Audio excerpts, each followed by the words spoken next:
আমার বিরুদ্ধে হোক, ইসলামী আন্দোলন বিরুদ্ধে হোক, চরমা পিসের বিরুদ্ধে হোক, কেউ কিছু বললে যদি গুজব বলে অপবাদ দেয়, তার আমল তার সাথে খবরদার, তাকে কষ্ট দিয়ে কথা বলতে পারবেন না। মুসলমানদের মনে কষ্ট দেওয়া হারাম। মুসলমানকে কষ্ট দেওয়া কি হারাম। ওয়াদা করতে পারবেন? কোনো শক্ত কথা বলতে পারবেন না।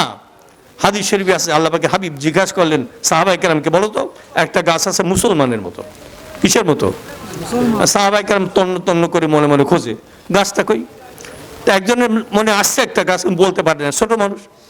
শেষ পর্যন্ত জানা গেল গাছটা খেজুর গাছ। গাছটা কি? খেজুর গাছ। দেখেন, আমি বাংলাদেশি খেজুর গাছের কথা বলি।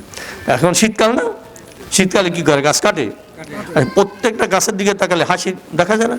গাছটা হাসতেছে, আচ্ছা ও তো গলা জবাই করলো, গলা ছুরি লাগালো। দরকার ছিল তিক্ত রস দেওয়ার, যে আমাকে এত কষ্ট দিল, তিক্ত রস দেওয়ার, দিল কে শেষে? বুঝতে পেরেছেন ঘটনা? কষ্ট দিলাম, সে কি করলো? রাগ না করে হাসলো।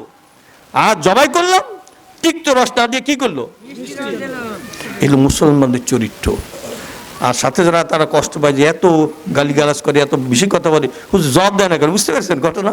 যে মুসলমানদের সেপাত হবে কি, ও দেবে তিক্ত, আমি দেবো মিষ্টি। ও শক্ত বলবে, আমি বলবো নরম। এই ওয়াদা কি সবাই করতে পারবেন?